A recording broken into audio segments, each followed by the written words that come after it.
Je te demande maintenant d'aller apaiser les cœurs, de mettre la tranquillité. Seigneur, que le sommeil revienne, parce qu'avec toi nous avons la paix. C'est toi qui veilles sur nous. Tu l'as dit dans ta parole, ni ne sommeil ni ne dort, celui qui nous garde.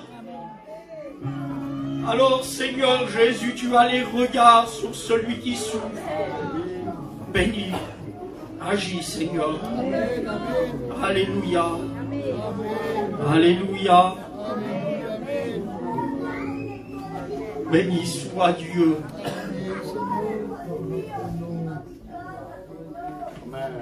Alléluia.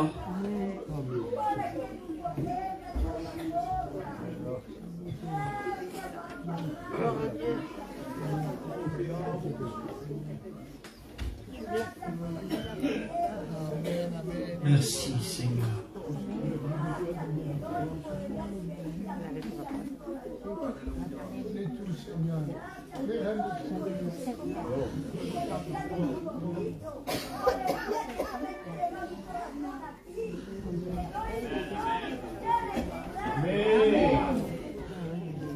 Alléluia.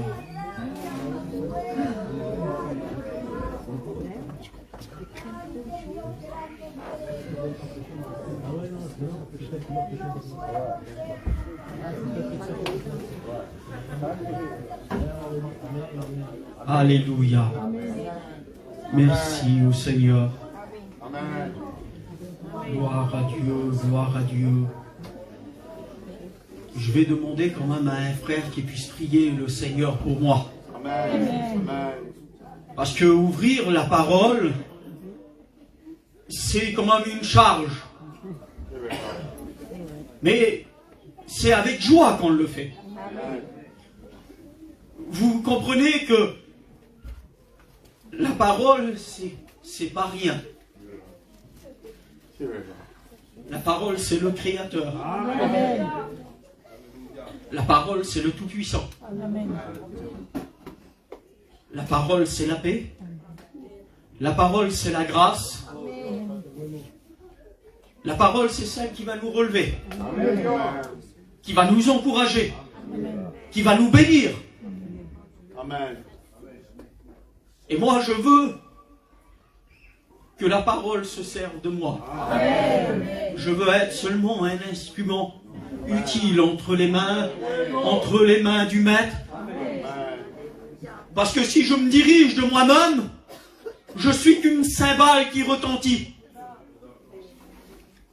On tape dessus et c'est que du vide, c'est du sourd. Mais lorsque nous sommes dans les mains du musicien divin, je vois, j'ai vu ce garçon-là, il est capable de jouer au piano. Je l'ai vu derrière ici. C'est un musicien. Il sait se servir des instruments. Il ne peut pas se servir d'un instrument qu'il ne sait pas jouer. Ce serait faux dans ses mains. Mais entre les mains du musicien divin, on peut être que utile. Alors je vais demander quand même à mon copain qui prie le Seigneur pour moi.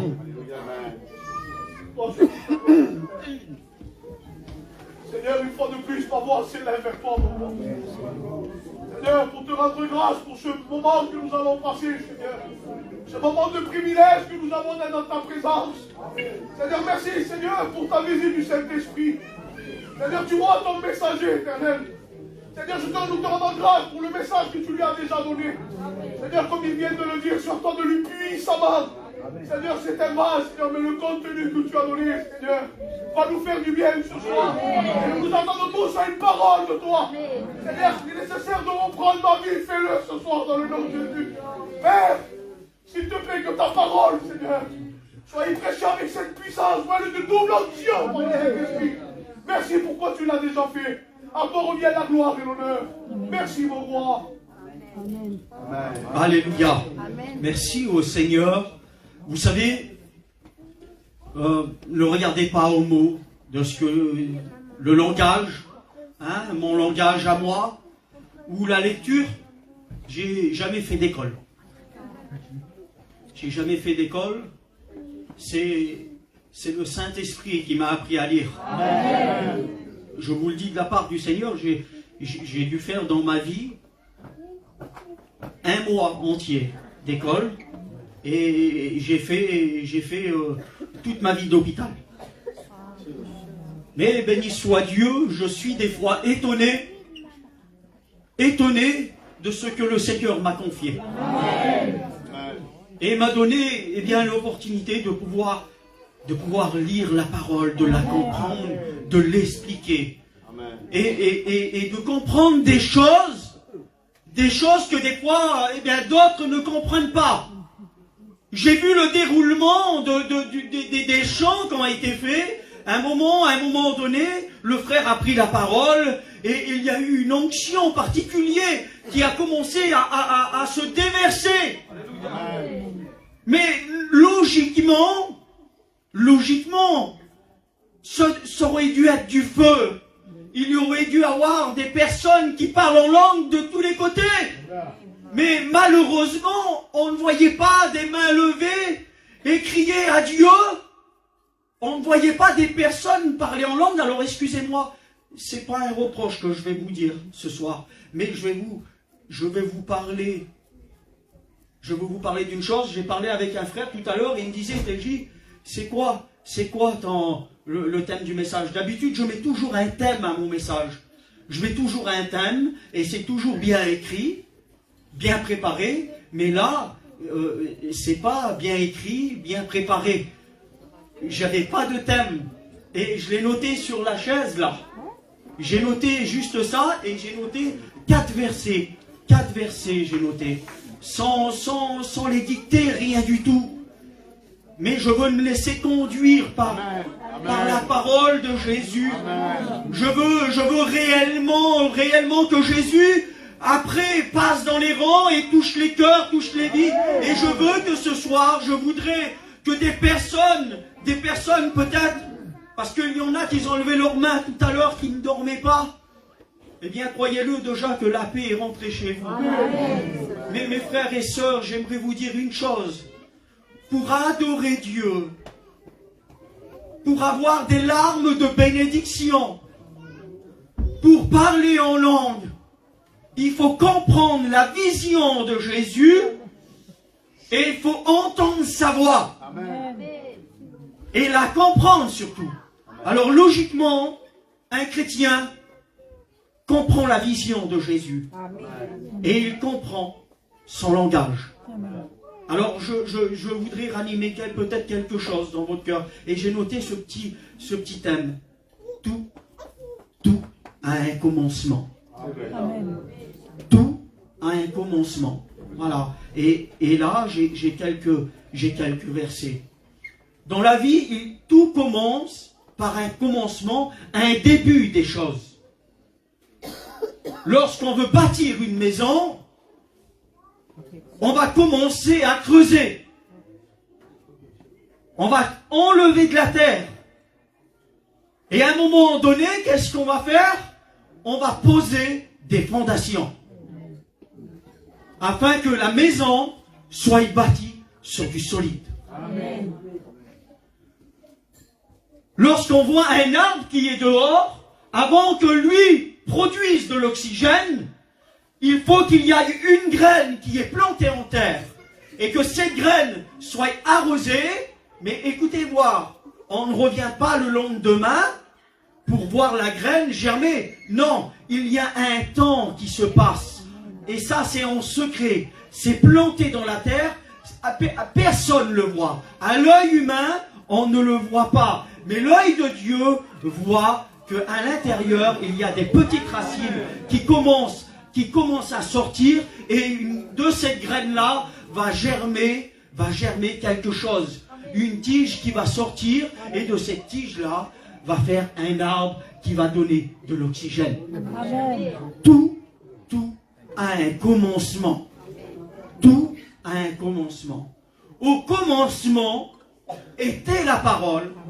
Et la parole était avec Dieu. Et la parole était Dieu. Et tout ce qui a été fait par elle et pour elle. Amen. Il nous est dit aussi, à un moment donné, plus loin, il garde ce commencement, il est dit que la parole est venue habiter, tabernaquer parmi nous, pleine de grâce. Amen. Ce qui veut dire que ce soir, dans le commencement des choses, eh bien, la parole aujourd'hui, elle est parmi nous. C'est le début des choses. Et ça, c'est beau. Mais la parole, ce soir, elle ne peut pas être active, elle ne peut pas produire du bon sans ton accord à toi. Sans ton accord à toi. Si tu lui dis à la grâce, viens, je suis d'accord. Lorsque tu vas passer à côté de moi, je suis d'accord, je vais disposer mon cœur et je veux qu'il y ait quelque chose qui commence chez moi. Alors la parole, eh bien elle va déposer des choses dans ta vie. Mais c'est quoi ça? C'est quoi ces choses? Eh bien il y a un commencement. 9 fois dans le début de la Genèse, il est dit que Dieu dit. 9 fois. Et dans les 9 fois, lorsque Dieu dit, eh bien il a créé toute la terre, les hommes et tout. En 9 mots. 9 mots.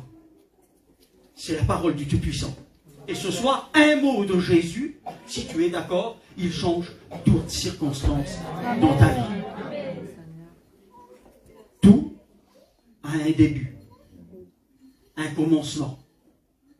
Alors, à un moment donné, j'ai pris ce verset-là, et j'aimerais vous dire ça avant. Je l'ai noté. J'aimerais vous dire ça avant. À un moment donné, voilà que Jésus va rentrer dans le jardin. Et à un moment donné, il y a ses disciples qui sont là. Et puis il leur dit à certains, restez là. Ne bougez pas. Restez là, restez à l'entrée. Et il prend avec lui 3 personnes. Il prend Pierre, Jacques et Jean. Il les prend. Et à un moment donné, il les assoit ici, et il dit, veillez et priez. Veillez et priez. Et lui, il s'en va. Et lorsqu'il revient, il les voit endormis là. Il les voit endormis. Il dit, mais vous n'avez pas pu veiller 1 heure avec moi? Mais pourquoi alors? Pourquoi Jésus a dit ça? Parce qu'il est en train de leur rappeler, en choisissant les 12, il avait prié 1 heure pour chacun. C'est-à-dire que Jésus avait prié 12 heures pour les hommes qu'il avait choisis. Et lui, il demande à 3 personnes de prier 1 heure avec lui, afin de changer quelque chose. Et il prend ces 3 hommes, écoutez bien, selon la tradition juive, lorsqu'une personne était couverte de dettes, une personne qui était remplie de dettes, et puis, eh bien, il y avait à un moment donné, il y avait quelqu'un qui était capable, qui avait la possibilité de racheter ses dettes. Alors si moi, je suis plein de dettes, et puis à un moment donné, eh bien, je sais plus comment faire. Alors il y a Edouard qui est là, il vient vers moi et il me dit, TJ, moi je vais racheter tes dettes, je vais payer tes dettes, mais il va falloir que tu fasses quelque chose pour moi. Oui, quand j'aurai besoin de toi, il faudra que tu te mettes à mon service. À mon service. Ben, pas de problème. Alors il prend, et il venait et convoquait le peuple qui était là. Il prenait 3 personnes avec. C'était des témoins. Des témoins. Et les 3 personnes là, on les mettait ici. Et la personne qui était couverte de dette était là. Et celui qui payait la dette prenait à un moment donné, alors c'est tout simple, il prenait à un moment donné, c'était son nom. était marqué sur sa chaussure. Et puis il tapait du pied, il prenait sa chaussure, il la montrait au peuple qui était là, et il disait, voilà, j'ai payé la dette de cet homme. C'est-à-dire, il ne doit plus rien à personne. À personne, il ne doit plus rien. Il ne doit plus rien à personne. Et je prends 3 personnes à témoin. 3 personnes à témoin. Il dit, je paye sa dette. Mais le jour que j'aurai besoin de lui, il faudra qu'il se mette à mon service. Eh bien, Jésus voulait faire comprendre que lorsqu'il est dans le jardin, il prend 3 témoins avec lui. Et il dit à ce moment-là, je suis venu payer la dette de l'humanité. Amen. Je suis venu payer la dette de l'humanité. Jésus est en train de s'afficher dans le jardin en disant, aujourd'hui, je fais grâce à qui je veux. Alors à qui t'as fait grâce, Seigneur, toi? À qui t'as fait grâce?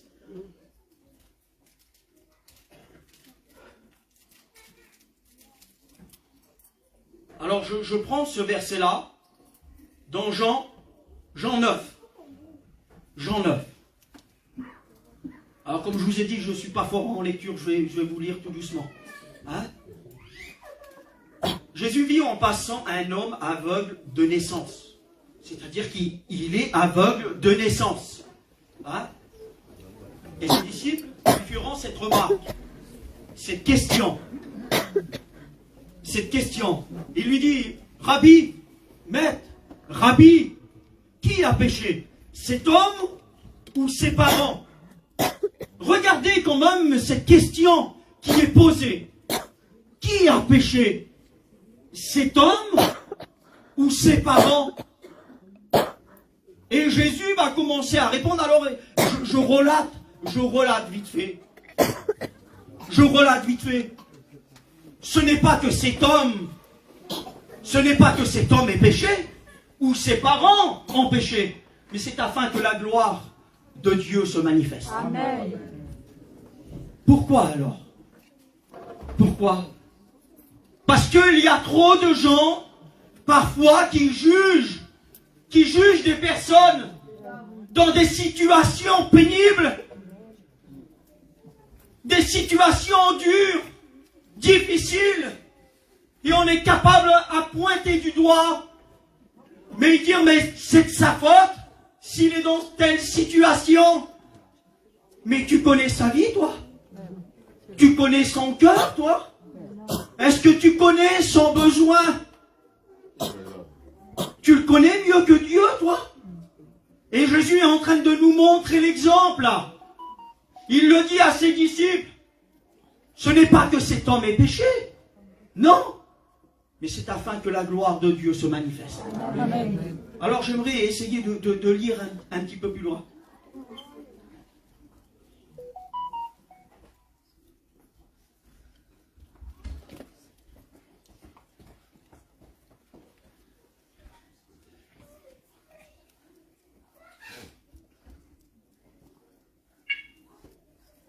Alors je prends un petit peu plus loin.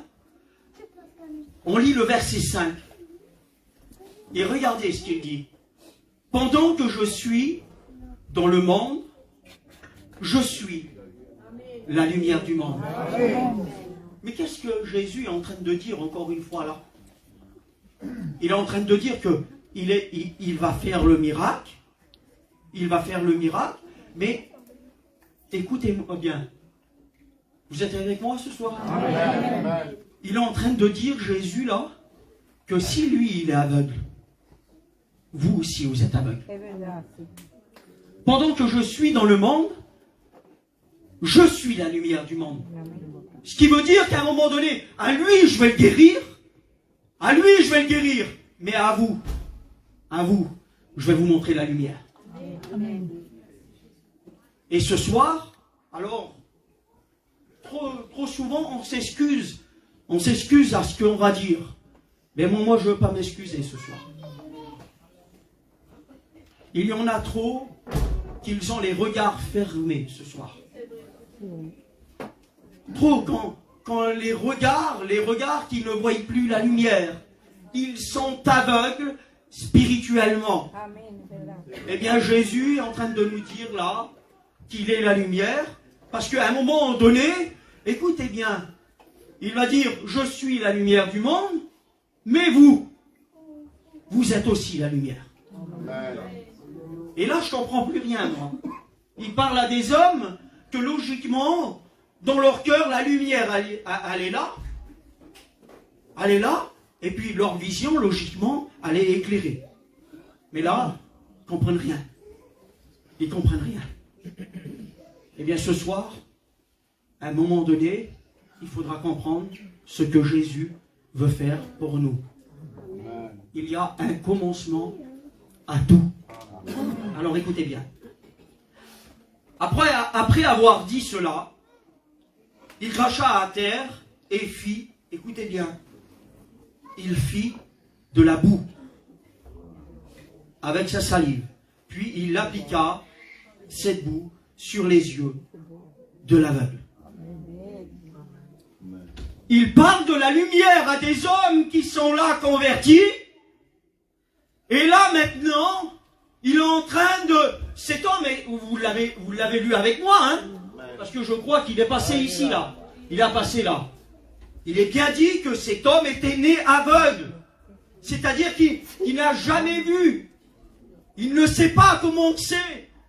Il ne connaît pas la lumière. Il ne sait pas comment c'est un arbre. Il n'arrive pas à distinguer les choses. Mais à un moment donné, voilà que Jésus fait de la boue, qui est le symbole de la création. L'homme a été créé de la terre. On n'est que de l'argile. Il est en train de préparer de l'argile avec sa salive et puis de lui appliquer sur les yeux. Et il est en train de recréer des yeux à cet homme là à un moment donné. Mais il prend sa salive, écoutez-moi, la salive c'est un désinfectant naturel. C'est scientifique. C'est un désinfectant naturel. Et Jésus est en train de prendre sa salive afin de désinfecter sa vieille vision, sa vieille nature, afin d'avoir une vision spirituelle. Eh bien, écoutez-moi bien, ce soir, il y en a qui ont besoin de laisser Jésus préparer de la boue et de recréer des nouveaux... Alors, je vais parler comme ça, moi, à l'agitant, des nouveaux yeux. Alors, chez nous, là-bas, les enfants, des nouveaux noeuds, on dit. Des nouveaux noeuds. C'est des yeux. Et les enfants disent ça, des noeuds. Eh bien, Jésus veut recréer. Parce que lorsque Jésus parle et qu'il dit quelque chose, c'est toujours quelque chose de merveilleux. Il y a un début à tout. Vous êtes d'accord avec moi? Alors je vais un petit peu plus loin. Vous comprenez que j'ai pris ces versets-là et puis je me laisse guider sur ces versets-là. À un moment donné, on voit dans Luc 19. Vous le connaissez? Luc 19. Alors je le laisse apparaître. Hein? Je ne vais pas être lent.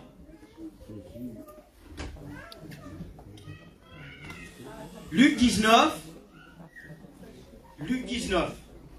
Je vais le dire quand même avec vous.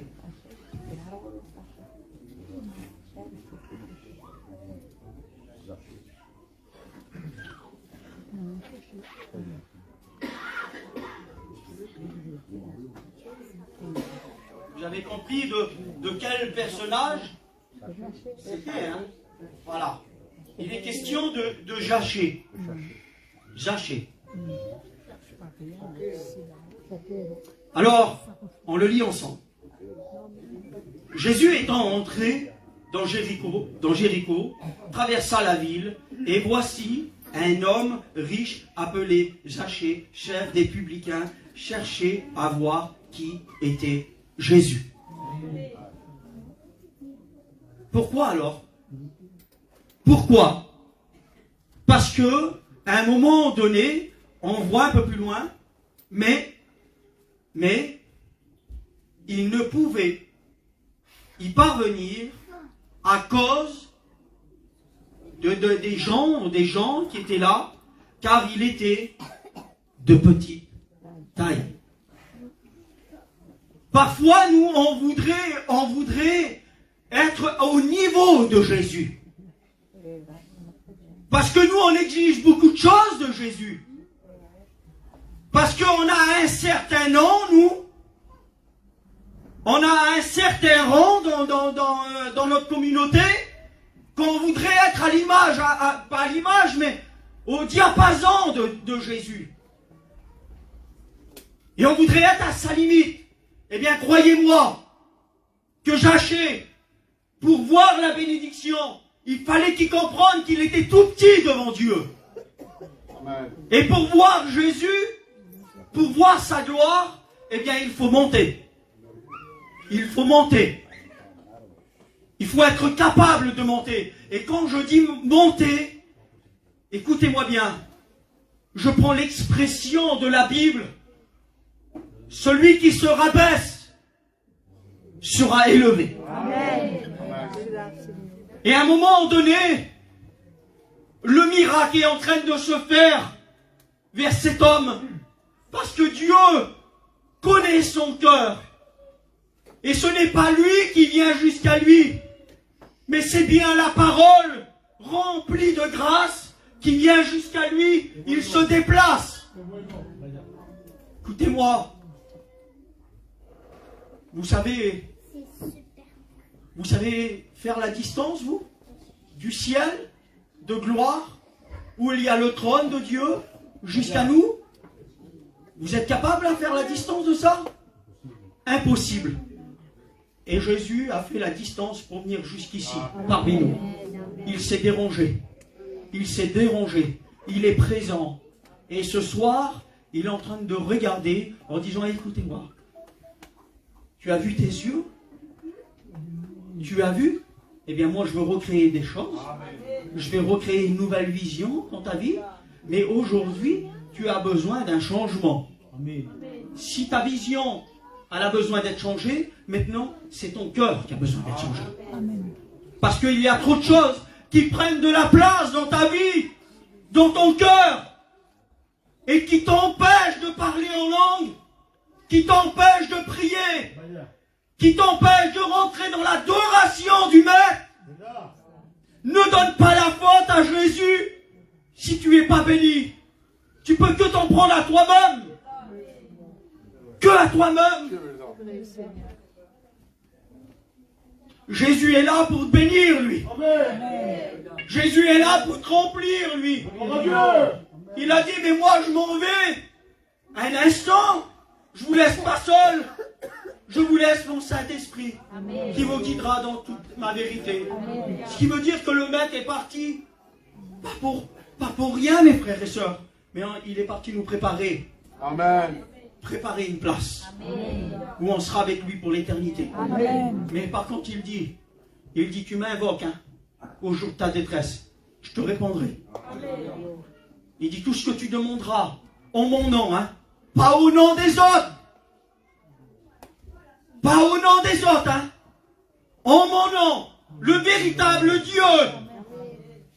Eh bien, je te répondrai, je le ferai. Par la prière, je le ferai. Et à un moment donné, eh bien, celui qu'on appelle la parole se déplace devant Zachée. Alors, quelle heure il est? Vous me donnez encore une dizaine de minutes? Amen. Il se déplace, il voit cet arbre qui est là. Il arrive devant cet arbre, c'est un sycomore. Un sycomore, vous savez que c'est un arbre fruitier, un sycomore, pour ceux qui ont été en Israël. Ils connaissent, C'est un arbre fruitier. Il est là. Et puis, à un moment donné, pour cultiver ce fruit de l'arbre du sycomore, il faut prendre une aiguille.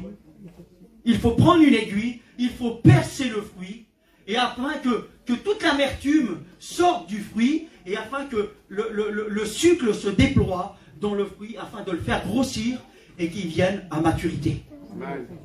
Mais, c'était pas n'importe qui pouvait s'en occuper de ça. C'était les bergers. Parce que la plupart du temps, là c'était exceptionnel. Donc Jéricho, c'était un jardin extraordinaire, Jéricho. Et puis, c'était exceptionnel qu'il y avait cet arbre-là. Mais logiquement, ils étaient dans des champs. Et là, c'était les bergers qui s'occupaient de cet arbre-là. Parce que le propriétaire du champ lui donnait le droit d'aller faire manger son troupeau là. Et puis à un moment donné, lui, il disait, t'iras amener tes bêtes, t'iras amener tes brebis, mais toi, il faudra que tu vas percer les fruits du sycomore. Eh bien, écoutez-moi, Jésus se déplace et Jésus est appelé le divin berger. Amen. On est d'accord?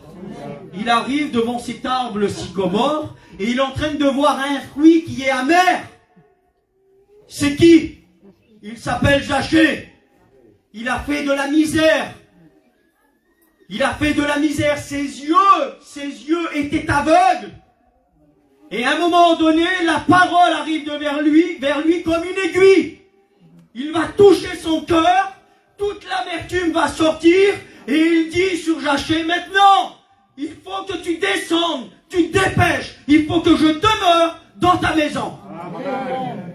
Il y a un début, un commencement à tout. Un commencement à tout. Le cœur de Zachée est touché, l'amertume est sortie, et bien le fruit est en train de devenir doux. Et il est bon, et il est agréable. Qu'est-ce qu'il fait? Il amène Jésus avec lui dans sa maison. Il n'était pas seul. Il n'était pas seul. Parce que Zachée était un homme très important. Et avec lui, il y avait des hommes très importants. La parole ne nous dit pas. Mais Jésus a évangélisé ces hommes qui sont là. Je crois que peut-être ont été convertis en voyant Zachée qui a changé. Eh bien, regarde ta vie. Regarde ton cœur. Je crois que c'est dans les 2 Corinthiens, je crois, 5, verset 10, je ne sais plus. Il dit, examinez-vous vous-même pour savoir si vous êtes dans la foi, à moins que vous soyez désapprouvés. Regarde ton cœur. Il n'y a que toi qui peux l'examiner, moi je ne peux pas. Qui est juge? Seul Dieu est juge, la Bible dit. Mais regarde ton cœur, regarde ta vie, regarde ta situation. Elle est remplie d'amertume, elle est peut-être remplie de haine, elle est peut-être remplie de douleur. Peut-être qu'en cachette, tu ne le sais pas toi, mais t'en veux à des gens. T'en veux à des gens et peut-être que les gens ici ne le savent pas. Mais il y a des personnes, peut-être en secret, ils en veulent à des personnes. C'est de l'amertume dans le cœur. Eh bien, Jésus veut percer tout ça. Il veut changer tout ça. Parce que la Bible dit, c'est pas mes paroles à moi, c'est les paroles de la vie. Il veut des adorateurs, des vrais adorateurs, en esprit et en vérité. Alors si tu veux prospérer dans la vie, dans ta vie spirituelle, il faut que tu sois un vrai adorateur. Mais pas un pointeur du doigt, ou pas un jugeur, pas une personne qui est remplie de haine. On s'efforce. On s'efforce. La seule personne qui était sur la terre avec un cœur d'amour, ça a été Jésus. Ça a été Jésus. Parce que lorsqu'on regarde tous les hommes de la Bible, à un moment donné, dans leur cœur, il y avait toujours une épine. Il y avait toujours une épine. Mais Jésus vient pour améliorer tout ça. Amen. Alléluia. Amen. Encore un petit verset. Amen. À un moment donné, on revoit dans Jean, dans Matthieu. Ah, je ne vois plus rien. Dans Matthieu 9 et verset 22.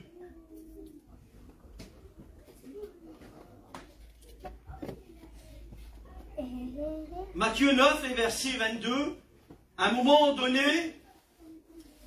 Jésus est en train de marcher.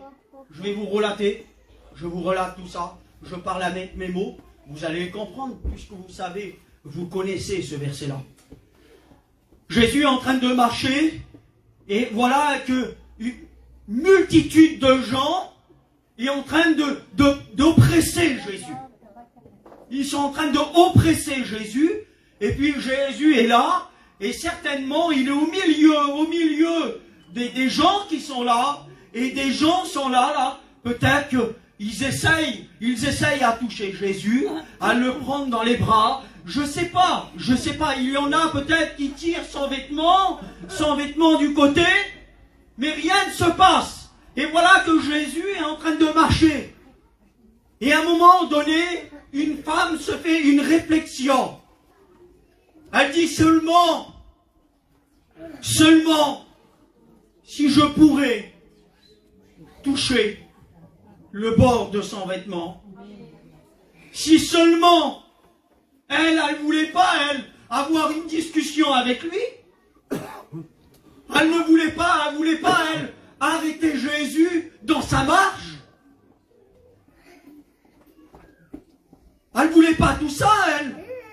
Elle n'a pas voulu de dire Jésus, viens, pose-moi les mains. Viens chez moi là-bas. Viens chez moi, je t'invite. Viens, tu m'imposeras les mains. Je serai guéri. Non. Dans son cœur, elle reconnaît que le divin est en train de passer. Et elle dit, si seulement je pourrais toucher son vêtement. Alors dans son cœur, elle va tout faire. Elle va tout faire. Et à un moment donné, certainement, elle va se mettre à genoux par terre et elle va commencer à ramper. Parce que, comprenez-le, lorsqu'elle va toucher le pan de la robe, le pan du vêtement de Jésus, elle a bien fallu qu'elle se mette par terre. Et Payan nous disait, vous connaissez Payan? Hein, c'était l'enseignant de l'école biblique.